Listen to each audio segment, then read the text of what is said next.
I didn't want to kill him. I had no reason to kill him. I was about to throw my life away for this stranger. I'd known him for less than an hour. We were from different worlds. His name was Kai, and he could do things with ice that I couldn't even fathom. But it wasn't his fault. It was the fault of the world we lived in, a world where people like us were treated like lab rats. I was made for war. He was made for nothing. As kids, we learned how to fight, how to kill, how to be the ultimate weapon. They took our parents from us, our innocence, our childhood. All they gave us was a purpose: kill or be killed. And then one day it stops. One day the training ends. Some of us are thrown out into the world to do what? I didn't know. And if I'm honest, I'm still not sure. What am I doing here?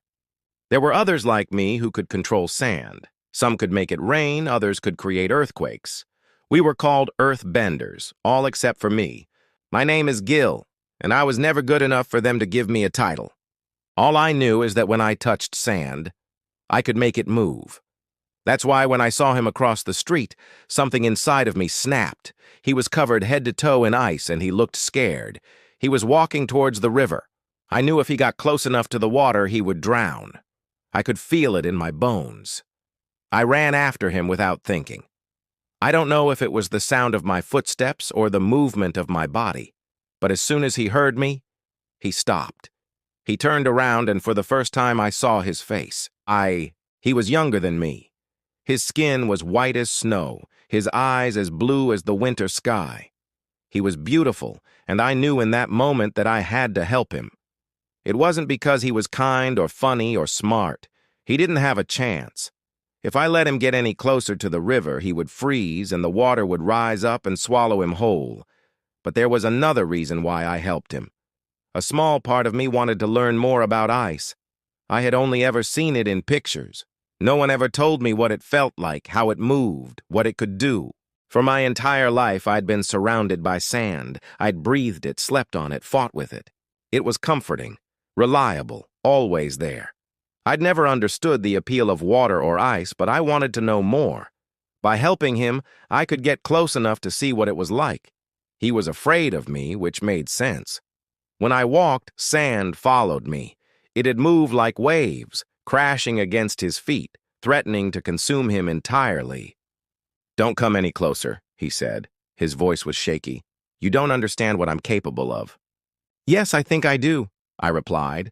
"But you don't have to show me. I won't hurt you. I just want to help." He stared at me for a moment. Then he did something unexpected. He smiled. "You have no idea what you're getting yourself into," he said. "But all right, thank you." We started walking together, and I realized how strange it was. This kid could create ice out of thin air, and he was trusting me. Every few seconds, he would raise his hand, and the air around him would freeze. It would turn into ice, sharp and cold. He would then throw it at the ground, creating a wall of ice to protect us from the sand. At first it worked well. The ice blocked the sand and kept me at a distance. But slowly the walls became thinner and weaker. The wind picked up, and every time it blew, more sand was sent our way. It hit his walls, and with each gust, they became more brittle.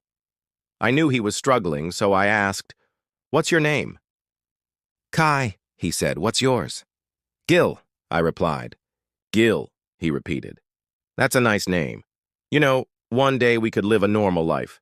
We could go somewhere where no one knows who we are and what we can do. We could live as Gil and Kai." I stopped walking. I looked at him and realized he wasn't just scared anymore. He was tired. "We could do that," I said. "But first we need to get you away from here. There's too much sand." Just as I finished my sentence, a wall of ice shattered. More sand came pouring in, blocking our path. We needed a new route, but I couldn't think of one. As I searched for a solution, Kai collapsed onto his knees. "I'm sorry," he whispered. "I'm not strong enough." "Don't say that," I said. "You are stronger than you think.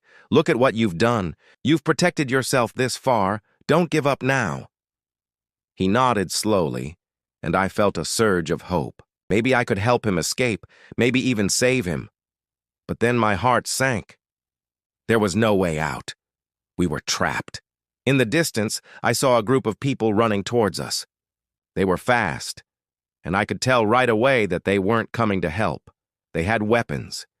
They had expressions of pure hatred on their faces. They were looking for someone, and they knew exactly where to find him. One of them shouted, "There you are, Ice Boy! We finally found you!" When they got closer, I noticed that they weren't just any ordinary people. They were soldiers. They were the ones who had taken everything from us, who had put us through years of hell. Their leader approached Kai and said, "It's over. You're coming with us whether you like it or not." Kai looked terrified. He hid behind a wall of ice, but it was no use. The soldiers broke through it and grabbed him. "Please don't hurt me," he cried. "I didn't do anything wrong." The leader punched him in the gut, and I felt my blood boil.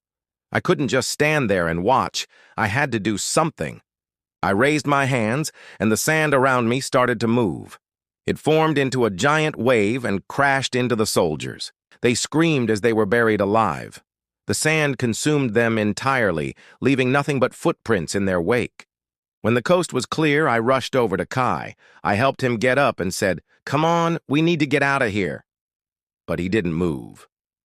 He looked at me and asked, "Why did you help me? Why did you save me?" I shrugged. "Because I wanted to. I mean, you were going to die if I didn't." He stared at the ground. "No, I wasn't going to die," he said quietly. "I was going to freeze myself.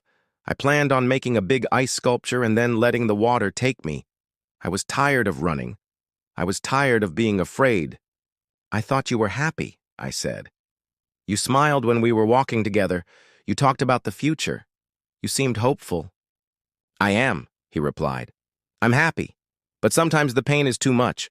Sometimes I wish I could just let go." I nodded slowly. I knew exactly what he meant. We made it to the forest. The soldiers hadn't chased after us, but I knew they wouldn't stay away for long. "You need to hide here," I told him. "I'll keep them away." "No, you don't understand," he said. "I'm not staying without you. I'm not doing this alone." "You have to," I replied. "I'm not like you. I can take care of myself. You need to rest, eat something, get your strength back." He shook his head. "I don't want to be alone." The truth was, neither did I. For the first time in my life, I wanted to be with someone else. I wanted to help him, to protect him, but I also knew I was only slowing him down. The faster he went, the better his chances of survival. We stood there arguing for a few minutes, but eventually he gave in. "All right," he said, "but promise me you'll be okay." "I promise," I lied. He hugged me goodbye and then ran off into the trees. And that's when I made my mistake. Instead of chasing after him, I stayed there for a moment, watching him go. I was hoping he'd be safe, that he'd make it. But all I really did was waste precious time. Because the moment the soldiers found me, I should have run. I should have used all my strength to get as far away as possible, but I didn't. I stayed there. I waited for them. And when they arrived, I welcomed them with open arms. That's why I'm telling you all this now.